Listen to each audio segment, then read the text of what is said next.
Hey everyone, so I'm back with an update on HMS Fearless. As you can see, she's mostly constructed. I haven't put the lifeboats on. There's also a couple of landing craft, one that goes here and one that goes the other side, that go on these davits. The two larger landing craft slot into the back of the ship there.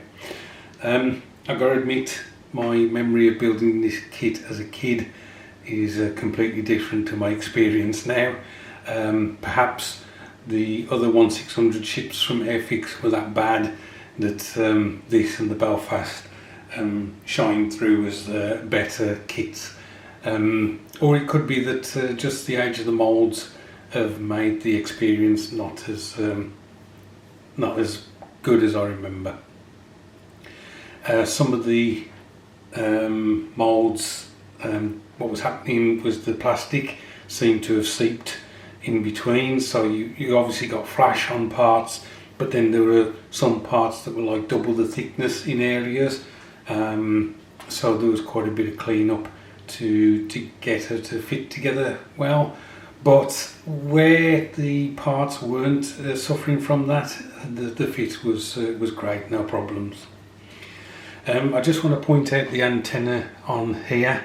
In the directions it looks like they should be fitted 90 degrees and that they should come out to the front of this mast, but if you look at the later stages, I think it's the final fit of the landing craft and the Wessex helicopters. You can see that actually they should be on the side like this, and they should be at this angle, not flat but straight up, and that goes for both sets, so be careful of that. So what's the next stage? Well, I'm hoping to get her sprayed up today. What I intend to do is spray her with grey cere from Games Workshop. That possibly won't be the finished grey that I will use on this ship, although I think it is pretty close. The reason I say that is that trying to paint the green decking around the davits, I am bound to get green on the grey, and so trying to match the grey if I just use the spray paint may be very difficult.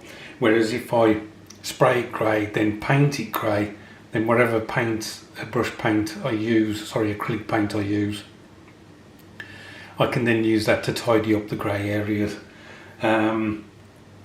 In hindsight, I should have perhaps left this superstructure, all this section off the ship until I've done all the painting, and then popped it on, carefully gluing it back on. The reason for that is obviously handling this now whilst painting it is going to be a bit of a nightmare. One of the things I haven't done is put the rudders, the propeller shafts on the bottom of the ship yet.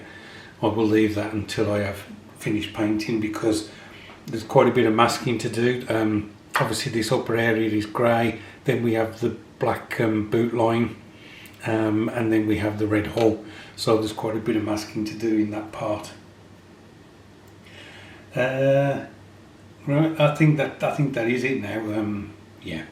So the next time you see this, hopefully will be completed. Thanks ever so much for watching. I do appreciate it. Thank you for the kind comments on my recent videos. I really do appreciate that, guys.